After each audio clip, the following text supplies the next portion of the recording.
am the director of the Friedrich Ebert Foundation in North America, and I'm speaking to you from Washington, D.C.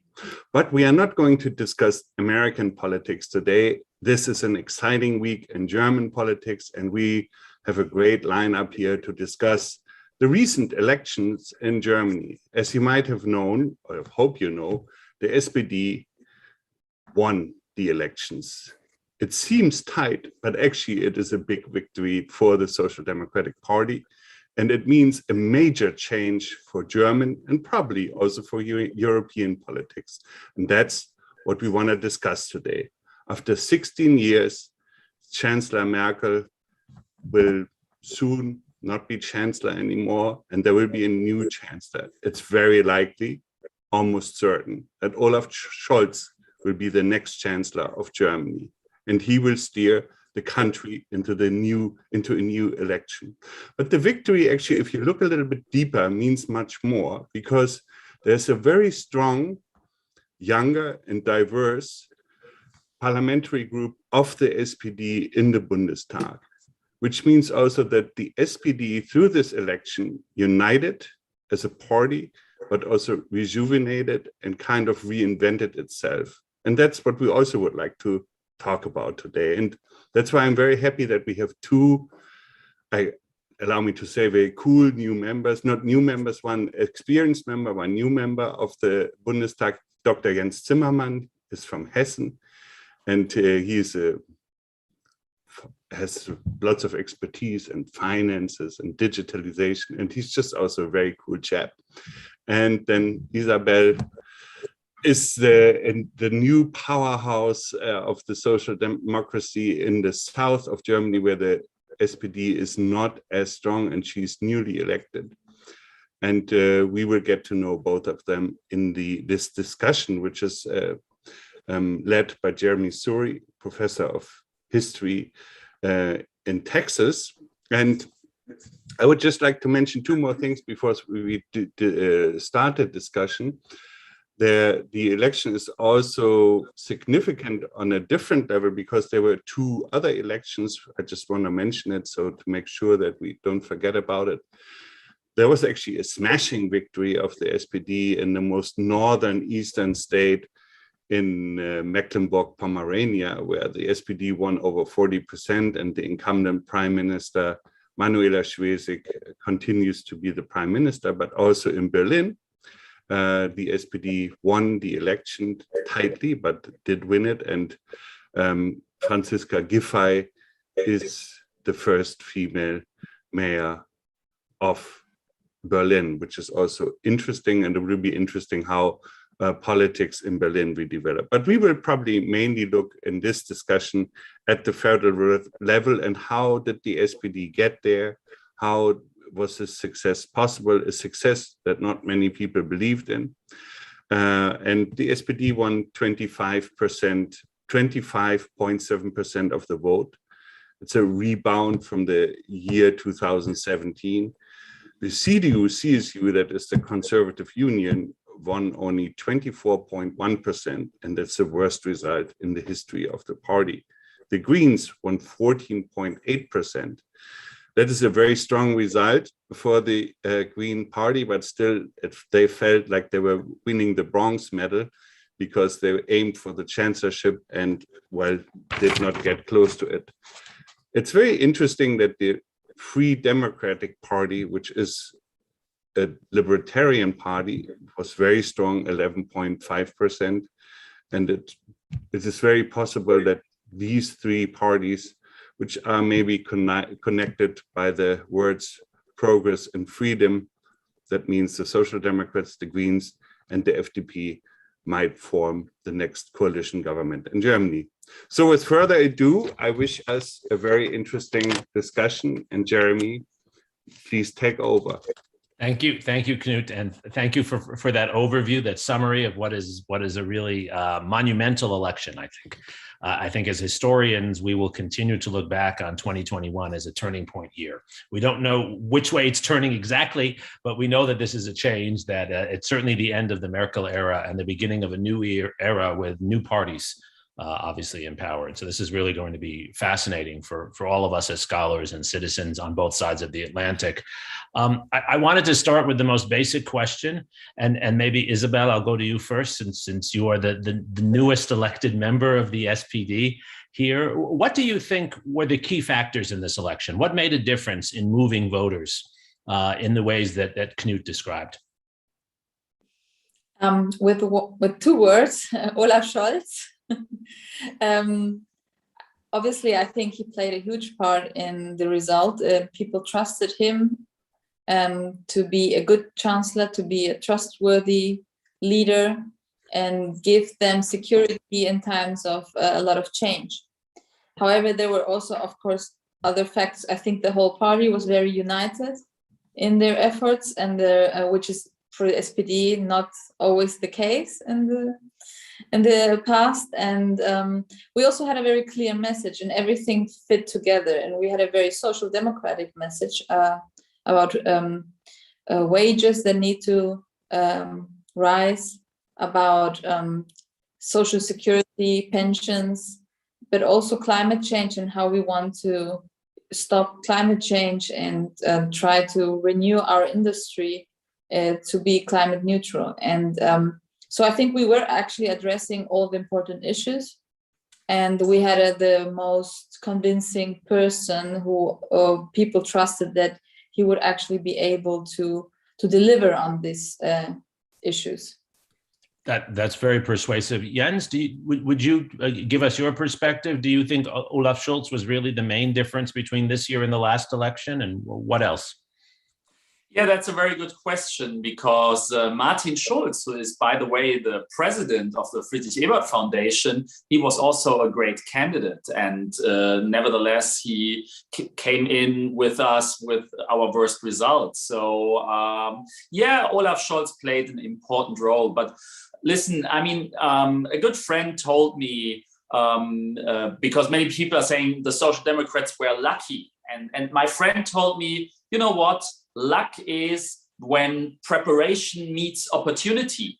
And preparation was definitely key. And I really want to applaud Lars Klingbeil, our Secretary General of the party, who ramped up an extremely professional campaign.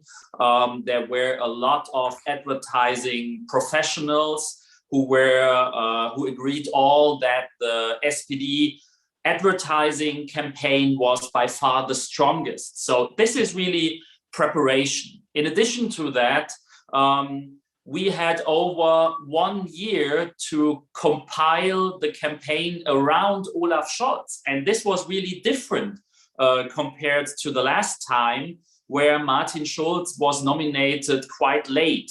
And the Greens and the Conservatives, they faced the same problems. They didn't know for a very long time who their candidate will be. So this was definitely preparation, and we were extremely good. And yeah, but also you need opportunity. And it came by a lot of mistakes of the other candidates.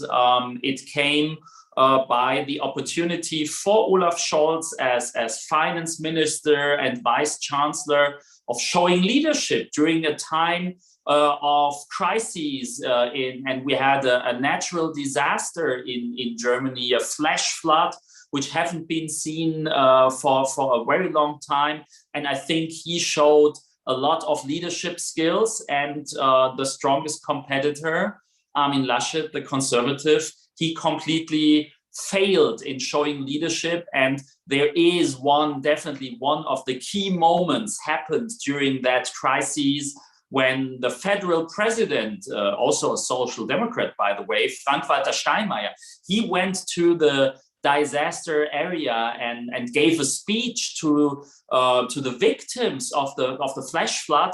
And Armin Laschet, who's the prime minister of one of these areas affected, he was seen standing behind the federal president giggling while he was addressing the victims. And this is definitely one of those opportunities, and we took advantage of these opportunities, and we gained momentum. And I think to finish on that, this is something we haven't seen during a late phase of a campaign for a very, very long time. We were able to gain momentum and we're able to take the most out of it, and we're able to completely change the direction of the campaign and also of the polls. That's a wonderful, very helpful analysis. And I love the discussion of luck, right? Machiavelli, of course, says, right, luck is about preparation and opportunity, right? You prepare for the opportunity you can't fully expect. Isabel, is there a generational divide within the SPD now? Is there an issue with having an establishment leader? I mean, Olaf Scholz has been at the top of the party for a long time, and many of the things you listed, climate change, those sorts of issues are also issues that resonate particularly with the younger voters, it seems to me. Is there any divide within the party, or how are those different parts of the party working together better now than they were in the past? Yeah, I think sometimes you need someone experienced to go ahead and have behind him, the new people, and give them the opportunity. So that's how I interpreted our roles in this campaign.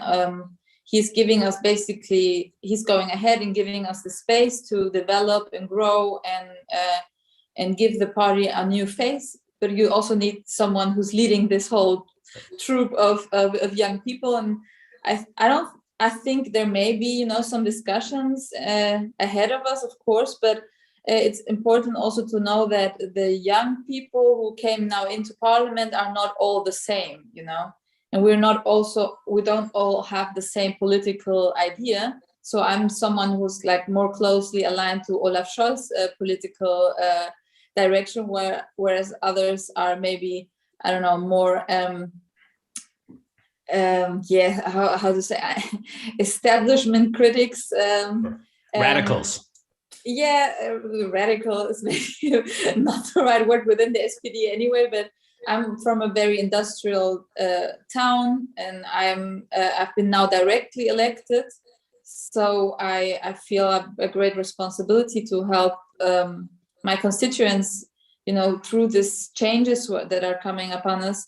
And I'm a very pragmatic politician. I have always been, and I think that I will have to be in the future as well to be successful where I come from. So it's also, there are different places you come from, you get elected, and your constituencies differ. So I think obviously there's going to be now somewhat of a process of getting to know each other, and also, we haven't really started with it yet, but it will soon be the time where you start giving, certain positions to certain people, leadership in certain groups. And we as the new ones will, of course, also demand some part of these positions and say, so of course it's going to be, we understand that as new ones, we can't, expect to have all the leading positions, but we also don't want to be like kept at the back and told, you have to now wait for so many years, because I think we do play an important part in this victory as well. We are a very diverse group. So it's not just young people, but it's people from very diverse cultural backgrounds, from very diverse professional backgrounds, which is very interesting. And I think we have a chance now to give the SPD, a more modern, appealing look that maybe she has had in the past. But for that to really realize, they have to give us some space to achieve that. So I think there's going to be some discussions, but it's going to be all in great solidarity, I hope. And we will find a way to make everyone at least somewhat happy. Jens, I see you want to comment also. Yeah, actually, I don't know how that's happened, that my hand was raised. It happens automatically, but okay. Nevertheless, it's magic.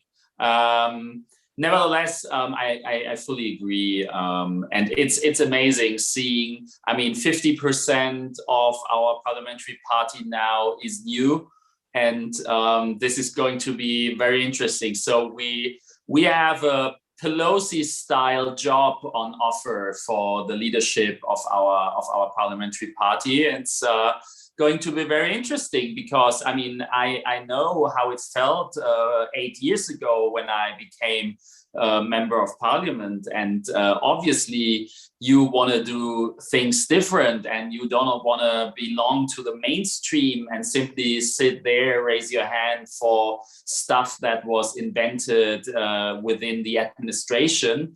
But at the end of the day, if you want to govern, this is what's going to happen. And but nevertheless, this is really a lot of fresh blood for the social democracy in the Bundestag, and this is great, especially if you're seeing how other parties are struggling. So the conservatives don't get it that they need to have equally women and men and a diverse candidateship. So this is, I think, a great advantage and a huge asset for the future. And Jens, can you connect that to the story of coalition building as well? Because it's not only a matter of bridging the different perspectives within the party. You will have at least two other parties when, as is I think likely to be the case, when Olaf Scholz forms a government. And they will be the FDP in all probability and the Greens in all probability, right? Who are quite different. So how will that work? Yeah, I mean, that's a completely different ballgame, but it's going to be very interesting. And I mean, this is truly special in German politics that you have the game starts right after the election, and then you have all these negotiations, and you have a lot of traditions, how it is done. And in addition to that, I mean, two of these two parties tried to form a government 4 years ago with the Conservative Party, and they completely failed. They produced ridiculous pictures on social media, waving from balconies, and after 6 or 8 weeks of initial talks, the leader of the Liberal Party, Christian Lindner, stepped out and said it's all over, and it came as a total surprise. So I think everybody knows that you need to be extremely professional now, and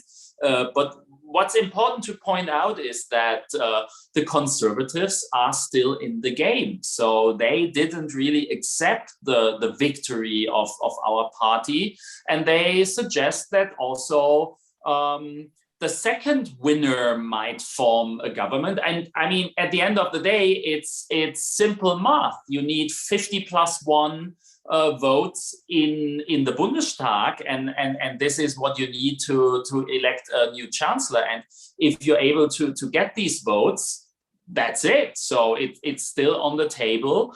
And I mean, this is also, I think, all the game theory professors will love that. It's tit for tat, 24/7 on steroids. So yeah, but it's interesting because the Liberals and the Greens, they are from two different ends of the spectrum, and I think it's definitely the role of the Social Democrats to connect these it's kind of niche parties, because I mean, as you know, the Greens, they have this one topic, fight against climate change, and the Liberals in Germany, they were focusing over the last decades mainly on the economy. So you have these two parties with a very clear focus, and the Social Democrats, we try to focus on the whole spectrum of issues.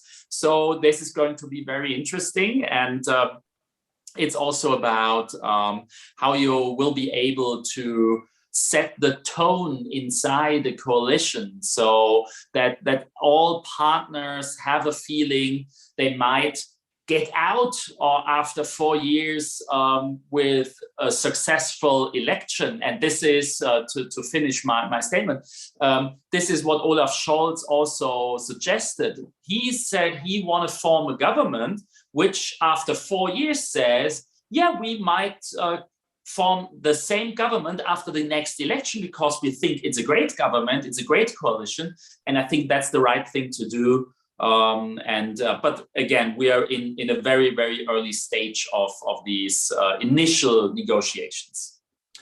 So Isabel, I've been waiting to ask you this question. We have an understanding, I think, at least those of us who have studied these issues as historians and watched them, of the negotiations that happen with the people at the top. That's where a lot of what Jens is talking about, the tit for tat. But what happens from your perspective as a more junior member of the party? What is your role now that we're past the election and we're in the coalition negotiations? What is your role? Well, we have been told several times now in no uncertain terms to please not talk to the press about the negotiations, to please not formulate any kind of conditions or requirements that might, then basically to not be negotiating in public next to the leadership, so everyone has said it several times, please refrain from doing that, which was not my intention anyway. Right. I think it's very interesting. I think it could happen that because we have now two partners and we have to bring everyone together and form, a project that everyone finds themselves, happy with and can see their part of that project. It could happen that we, as the leader of this project, will have to maybe tone down our expectations of what we want to achieve from our program, but in the end, you do have the leadership, so that's worth a lot. Yes. And I don't know if everyone's going to see it that way within the party. They're going to be very disappointed if certain points of the program are not, met. But we have been told to basically shut up about it and wait and let them do the talking. And to be honest, as a new member, I'm so busy with, trying to find my way here. And I'm so overwhelmed with everything that I don't even feel any urge to go talk to journalists or whatsoever. But I will say that on Sunday at my party, where we celebrated the victory, late in the evening, the Young Liberals came, and the youth organization of the Liberal Party came to our party, and we partied together. And I told them, you have to push your party to do this with us, because interestingly, in Germany, the FDP, the Liberal Party, won among first-time voters, which is very surprising, and they have a lot of young people who are drawn to that idea, who want to achieve something and do not want, too many regulations and things like that, but also want the social balance. And especially the young people in the Liberal Party, I think, are very open to a coalition with the SPD. It's more so the older people who are, from another time and more skeptical. And so my, role in this, or what I'm trying to help negotiations with, is trying, the people I know, also with the Green Party, to tell them, you push your people so we can do this together and form a progressive government that will be, a modernization, will start a modernization of the country. That makes a lot of sense, and I like the idea of this happening while you're having parties. This is a good way to get people involved. I do want to encourage our listeners to put questions in the chat. We're going to spend maybe 5 to 10 more minutes talking among ourselves here, and then I'll read some of the questions from the chat. So please send your questions, and I know even some of my students are on, so I know they're going to have great questions for you all here. Jens, if I could turn to foreign policy for a second. One of the issues that many of us have been following is the very difficult position Germany and the current Bundeskanzler is in with regard to Russia. And I'm curious if you think policy toward Russia and other related foreign policy issues will change a lot after the election. It's hard to tell for me, reading Olaf Scholz's statements, it's hard to see that much difference between him and Merkel on these issues. Yeah, and concerning Russia, I mean, I think we will continue some kind of equidistance because the thing is, I mean, there is a saying, especially among social democrats, you can't have no relations with Russia if you're living on the European continent. And this is simply a different perspective than from the other side of the pond. And I think this will continue. And there is also among our voters a will to have better relations with Russia. So, I mean, this is on the one hand, I mean, I think we are open for having better relations with Russia, but I think this is not a question from our side. This is something that, about how is Russia behaving and how are they continuing their aggressive role in Eastern Ukraine, on Crimea and in Syria, for example. So I don't think we'll see a lot of change there. Nevertheless, I think Olaf Scholz is definitely trying to revitalize the European Union. And I think this is huge because Angela Merkel, I mean, definitely she was stabilizing the European Union, but I didn't have the feeling over the last years that she was able to give really new initiatives to Europe. And when we've seen Olaf Scholz meeting with President Macron, for example, I think we can expect a push towards the Franco-German leadership in the European Union. And I think this is crucial because thinking back 3 or 4 years, Macron made some clear ideas to the reform of the European Union.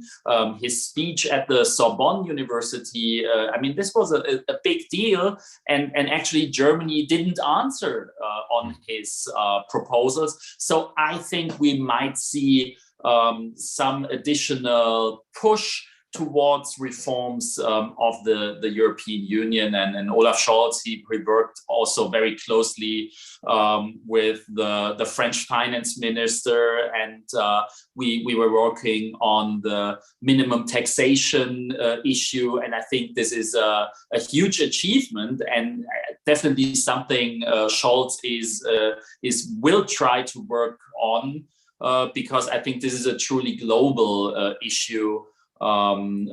Working on a fair taxation on multinational corporations. So I think these are issues to have on the radar. Interestingly enough, I would say the Greens are the most hawkish of the three partners, something you wouldn't expect, but you have many transatlanticists within the Greens, and so I think you can also expect a full commitment towards the alliances, and it's definitely going to be very interesting seeing the debate on the defense budget, the 2% goal, which is a huge topic in Germany, and I don't think we want to achieve it during the next 4 years. But continuity is a very German thing, and this is what to expect on foreign policy, I would say. Right. And it should, everyone knows this, it's just worth reminding everyone that Olaf Scholz, as finance minister, worked very closely with the European finance ministers, as you mentioned, on the aid package, which in many ways was a departure from the traditional German position on spending money within the EU. So that actually already looks like one area of continuity, but also a slight shift in perspective. Exactly. Isabel, you wanted to speak. I'm sorry, please. Yeah, no, I just wanted to add to what Jens, or more so stress the point that I think the voters spoke very clearly on this issue, because we had like the biggest wins in East Germany I think we've ever seen as Social Democrats. We have a lot of constituencies that we won in East Germany. For example, also, and Knut said it in the beginning, there were state elections in Mecklenburg-Vorpommern, which is one of the East German states where Nord Stream actually is situated. And we had there over 40%. for the MP there, who's Social Democrat, and she always defended this project.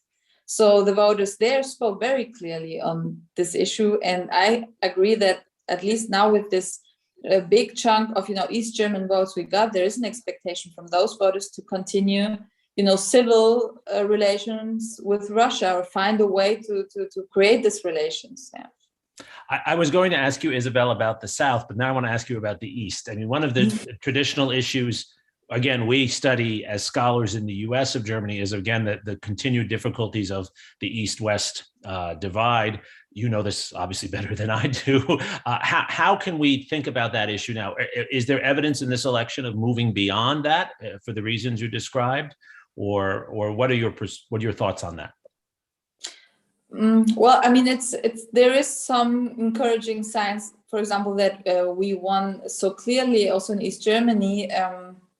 That social democracy, which is kind of a West German, a party, basically, because we were also forbidden during the time of DDR, is also now they're more accepted, but there is still differences. So, I mean, there are very deep differences. We also had a few constituencies that were won by the AfD, which is the right-wing party, and they were also strong in East Germany overall, too strong still. So even from that perspective, you can still see quite a difference. And I wouldn't say that we have solved it. Maybe there's some small encouraging signs in the right direction, but there's still a divide. Jens, on the AfD, I mean, I've been watching this closely, and again, Americans should not criticize other societies for having right-wing movements, and when we have this in our own society, obviously. But it does appear, I mean, it's scary to see a party above 10% still, right? Even with all these extra votes for the SPD. How should we understand the AfD in the current lineup? Yeah, I mean, the first thing is they lost votes, they lost seats, which is a good thing, which is a good sign. On the other hand, up to a certain degree, they consolidated. So they are now for the second time in a row in the Bundestag. So I think they won't disappear into nothing. To be honest, I mean, 10% of the vote for right-wing populists is still, compared to many, many other Western countries, still a good share. Because if you think about Brexit, if you think about Trump, I think, and you have the same issues in Germany as well. So we had the refugee crises, we had also COVID, and we had a lot also people who were reluctant about all the COVID agenda we had. So yeah, this is why they are still in the parliament. The thing is, I mean, as you see with all these populist parties, they are divided inside. They are not able to take advantage of all their seats, but still it's a disgrace because Germany has a unique history, and to me, I sometimes felt shaken during the last 4 years when you really had Nazi-style speeches in the German parliament, and the Bundestag is in the building where also the Nazis took over in 1933, and I mean the Social Democrats. Our meeting hall is called the Otto Wels room, and Otto Wels hold the most famous speech for all German Social Democrats when he was speaking against the Nazis taking power in 1933, and seeing these people in the German parliament. Yeah, again, sometimes I felt shaken, but also it's a lot of motivation to fight against racism, to fight against these prejudices, and I think still it is a small victory that they lost votes, that they weren't able to take advantage of COVID, and but we will have to deal with them for another 4 years at least. Wow. Well, and it is worth noting for Americans that one of the things that's been clear is that all the parties have made a pledge not to work with the AfD in government, right? Not to bring them into government. Unlike in the United States, where there seem to be crazies who are brought into all sorts of negotiations. And so it's an interesting difference there. We have a question from David Bunzel, who is an international business person, very engaged with East Asia, I know, as well as other parts of the world. And David asks, how can the German government encourage broader participation in equity markets? David reflects that there are a lot of investors he knows or colleagues who say they're unable to invest in Germany in the way they'd like to. Obviously, this relates to the issue of economic growth and global capitalism and globalization. Are we likely to see any changes in the openness of German markets to foreign investment under the SPD? I don't know who would like to answer that, whoever. Maybe Jens? Yeah, as a member of the finance committee, I can comment on that. I would say we probably might see a little bit more openness. There is a good chance that the liberals will take over the chancellery, so the Ministry of Finance. So we are also interested, especially in encouraging investments into our startup ecosystem. So one of the main obstacles we are seeing in developing our startup ecosystem is equity. So this is definitely something we're looking into it, and also we are still working on the European financial single market, and I think what you can expect from a German perspective is that we push to finalize the European financial single market. So I think these are issues to look into it. Yeah. On a related issue, we're talking about differences in finance. How about immigration? That's certainly an area, came up already. It's an area where Bundeskanzler Merkel had taken a very strong personal position, right? And one that was unpopular within many parts of Germany. This already came up in our discussion. Isabel, do you see a change on immigration policy? Do you see more of the same? Your thoughts on that? Yeah, actually, I think that there is a chance to have a positive change, because Merkel's positions is not as progressive as it seems, sometimes from the outside. Yes, at the highest point of the refugee crisis, she opened up the borders and allowed people to come in. But beyond that, more so singular crisis management situation, the CDU has always been, very against opening up immigration in any way. And we succeeded last time to at least, negotiate an immigration law, a new one that wasn't, really existent. And I think one of the biggest projects to stop, illegal immigration and refugees is to allow for more legal ways to enter the country, which is very restrictive still in Germany. We opened it up a little bit last time, but the CDU is very opposed to any kind of, change in that area. It's always been a struggle. And both the FDP and the Greens are much more open on this topic.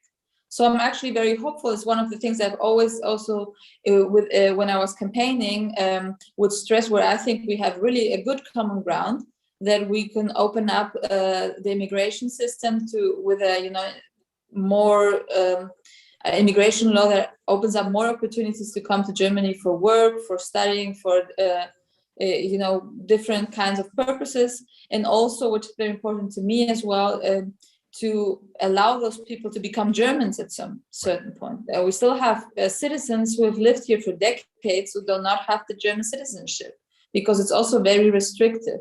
And we do not allow everyone to have a double citizenship. I have one, but a lot of people don't, and are not allowed to. And those are issues which I think about the, a modern view of society, of a liberal country where people from different parts of the world can feel at home, which I think that we actually can create a great new progressive project with Greens and liberals.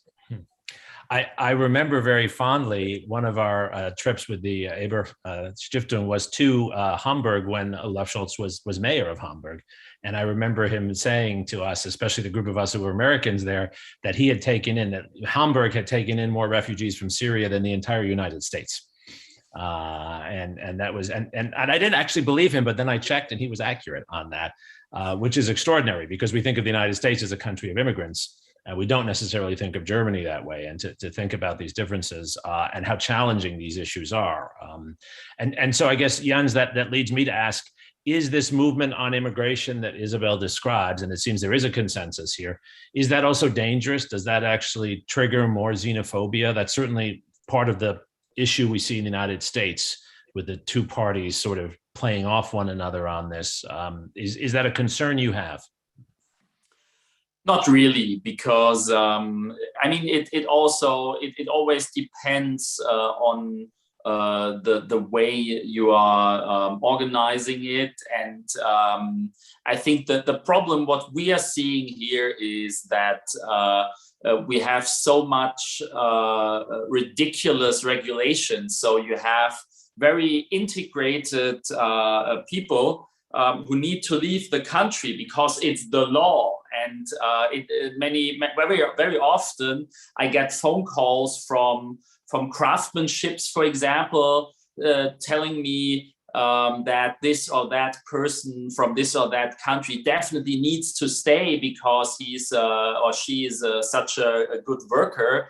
So I think we have many opportunities, and nevertheless, I think we also need to accept some realities which we are seeing for decades. And we're still 27 countries within the European Union, and the freedom of movement is one of the fundamental rights. And many Europeans take advantage of it. So if you include that, I think we can all agree that this is nothing where we expect a push towards all these prejudices, and so I'm confident on it, and we will see what's going to happen. And by the way, we need these people coming to Germany, and especially in fields of digitization, for example, but also in many other industries. We are an aging society, and it's also, again, very simple math. And we don't want to see a situation like in the UK today, where all these people left the country because they didn't felt welcome anymore. And now the Brits have queues on their petrol stations and don't have enough food on their shelves. And sometimes I feel a little bit of Schadenfreude on that, but it's great bringing that German word into our conversation. But it's true because actually what we were telling the Brits over and over again is now happening. And this should be a lesson also to the voices in Germany who think we don't need migration into our country. And I'm living here in a small town in the center of Germany, near Frankfurt, where many GIs were stationed, with like 1,200 people coming from Portugal, and we love it because we have a great Mediterranean culture here, and it's awesome. So I don't think that this is playing into the hands of the populists. I hope you're right. It's one of the paradoxes of our time in both of our countries, the US and Germany, that we both need immigrants. I'm in Austin, Texas, and our city thrives because of all the programmers from India and Mexico who come here. But at the same time, as we need them, there's still people who find this very threatening. And that's the challenge, of course, of our time. Sam Rosenberg, who's actually one of my graduate students, has put a question in, and it's an excellent question. Sam is also a distinguished military officer in the United States as well.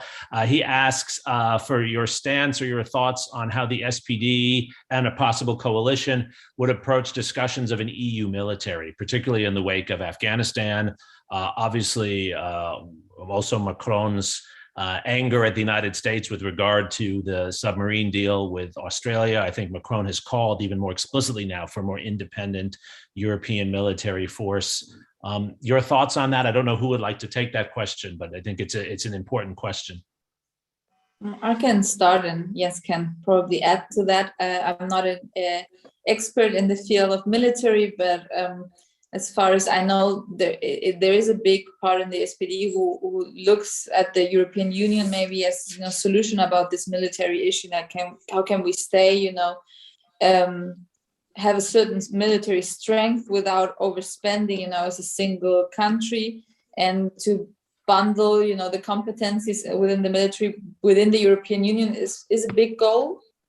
And also the Greens, I think, are very friendly to that idea. So I think there can be, development in that direction, but there's also a lot of, real administrative and political hurdles to really complete that. And what we have, Jens talked about this earlier, the conflict about how much military spending overall.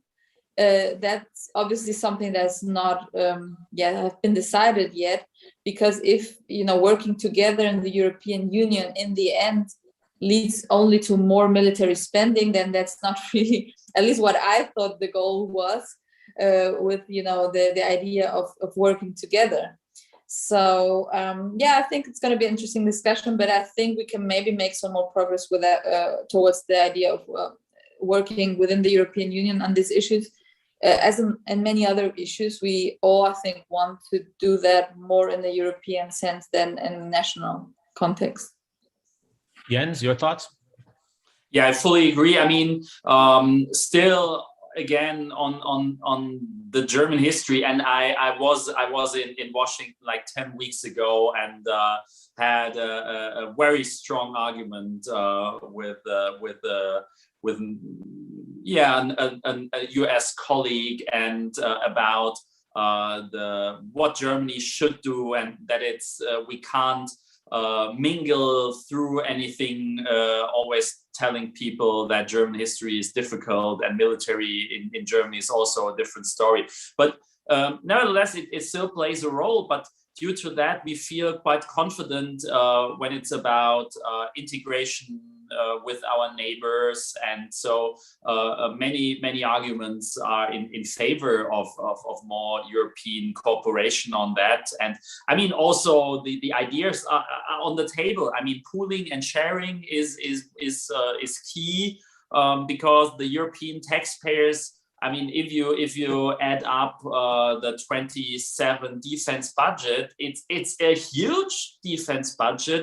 But if you look what taxpayers get concerning security out of that budget, it's simply not enough. So I think this is important that we take advantage of it. And still, many debates we're having in the Bundestag are simply non-understandable from a US perspective. So within our party, we have a strong argument about procuring weaponized drones. So something the US arsenal has for like 15 or 20 years. And we think we can simply postpone the procurement of these weapons. And in addition to that, looking to the Afghanistan evacuation mission, Germany wouldn't have been able to do a mission like that 5 or 7 years ago. So this is something which is interesting, because we were building up capacities. For the 8 years I'm a member of parliament, the defense budget was increased year by year. So I'm confident that we also will find more European cooperation, because I think the Afghanistan situation was a painful lesson for the Europeans. Yes. And what about China? I mean, this is always what comes up in these discussions in the United States now, right? And I'm not asking about military responses to China. That's not my question. It's more, how do you think about the relationship between the emerging relationship between the U.S. and between, Germany and China? You already have obviously a very vibrant trading relationship with China. Do you see that relationship deepening? Do you see more cooperation with the government in China that some believe is more aggressive and more predatory? Your thoughts on that, intellectual property, the whole range of issues. How do you think about China? Yeah, I think Germany was extremely naive over the last decade on China, I would say, and maybe that changed, and I'm a little bit proud that I was part of the negotiations on the 5G network and 5G security, where we lobbied extremely hard against Merkel, against the Chancellery. We wanted to have tight security measures for this vital infrastructure. So this was probably a change on China. And nevertheless, our view on China is crucial on our view to our European neighbors. So talking about the Western Balkans, for example, talking about Turkey, talking about Syria, Libya, Afghanistan. So I mean, the Chinese are playing hardball on the geopolitical agenda, and we are still extremely naive. And I mean, Wolfgang Schäuble, the former finance minister, he forced the Greek to sell out their ports, their infrastructure, and the Chinese couldn't believe their luck that they were able to buy European infrastructure as a bargain. So I think this is something where we need to be to have a much broader debate in Germany about German and European interests. This is, again, sorry, coming back to German history over and over again, but sometimes I feel so frustrated about it, because when I'm going out of my office talking to teachers, for example, they sometimes ask me, why shouldn't we do it like the Swiss, being out of anything? And sometimes I have the feeling this has a broad majority in Germany. So it feels a little bit something talking about German interests. Ooh, this is something that feels a little bit too nationalistic. And when I'm abroad talking to allies in Eastern Europe, the people, they can't believe that we don't formulate something like a German interest, but the Chinese do. They are at our doorstep. So we need to accept that, and we need to come up with solutions. I love it, Jens. A mix of realism and history, those are the two essential ingredients. I think that's fantastic. Isabel. Yeah, I mean, I cannot add too much to that, because, to be honest, foreign policy is just such a non-issue within our elections. I mean, I barely talked about it. Wow. Nobody cares. Wow. I'm so sorry, Jens, but nobody cares. It's true.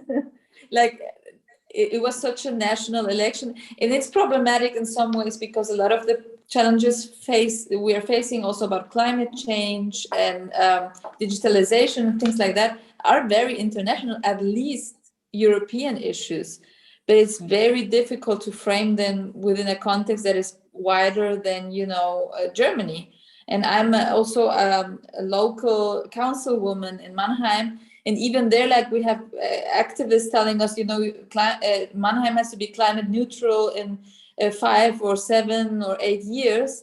And as if it was something that you could do at a city level. I mean, of course, you can do things to encourage that, yeah, but it's basically an international challenge, or at least a European one.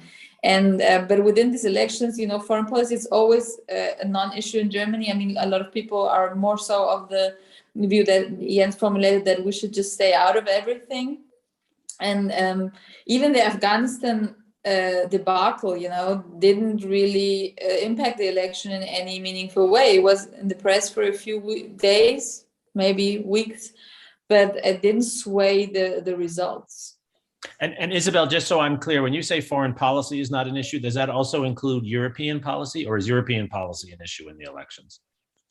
A little, I mean, parties like ours and also the Greens and try to make it an issue, but I do not feel that like a lot of people really engage with that aspect, you know. I mean, young people, it's more so on the level, we love Europe, Europe is important, we want to more Europe, and on the right wing end you have, you know, those who are skeptical of Europe and feel we need less integration. So it's more so a discussion about should we pay more for Europe or should we pay less for Europe? The conservatives at least try to trigger the discussion in that way. I remember that at the end of the election, like the last weeks, the conservatives were you know, instigating a fear campaign about the socialism that's gonna break out in Germany if the SPD wins the election. And one of the key issues, or one of the issues they brought forward, was that we're going to have to start paying for all the lazy Europeans, you know, don't work as hard as the Germans. But we know all this from years ago, it's not new. And so in that way, that's maybe like the only really European dimension that we discuss, you know, at a basic level in a campaign. But yeah, more than that, or more complex than that, it does not really get, you know, at the street level.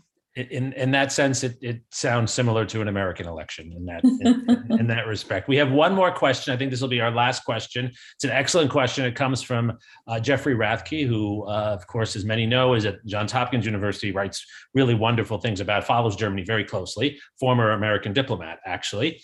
He asks, what are your views, Isabel and Jens, on the role of Germany in international climate diplomacy? Should Germany and the EU be working with the US to put more diplomatic pressure on China as the world's largest emitter of greenhouse gases? Should we be, you know, should there be more pressure put by both sides of the Atlantic on the Chinese? Would Germany be effective in doing that, do you think? Whoever wants to take that. I think so. I mean, I think we want to take a leadership role in the climate, you know, movement, and Olaf Scholz proposed to have this climate club, you know, of countries who want to lead the climate efforts. However, I would answer to the US colleagues, with all due respect, that it's not just China we need to put pressure on. I think the US is also not yet where it should be in terms of the Paris climate agreement. So, you know, you have to be credible if you're going to put pressure on other people to do their homework. And Germany is also not entirely, you know, on the path of 1.5 degrees and what we agreed on in Paris climate agreement. So yeah, that's so. I think that we have to do an international cooperation where we ourselves commit to more ambitious climate policy and also do it, and then we can put pressure on others. Excellent, Jens.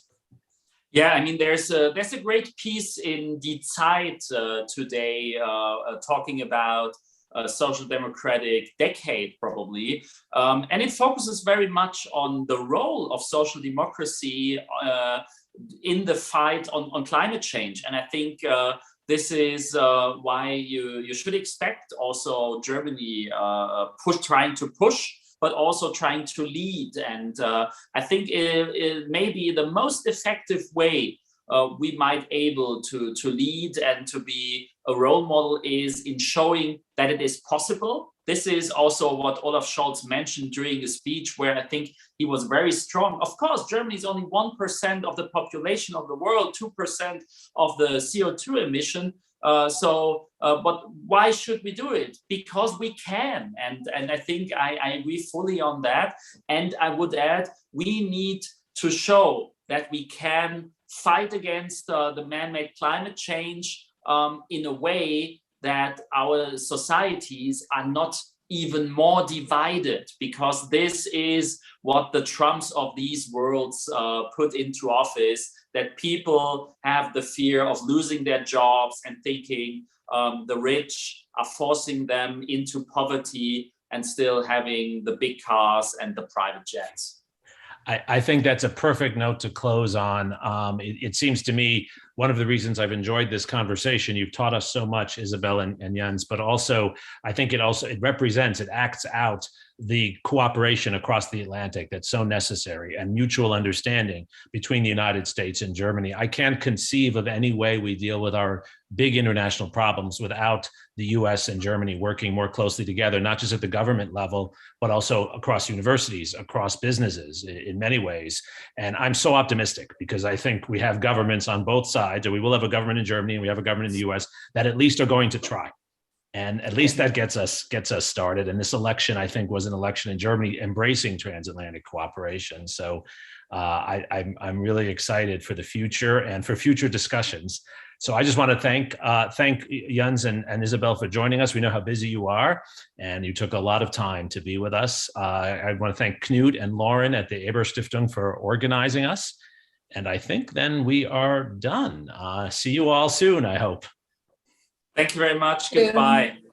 See you. Bye-bye.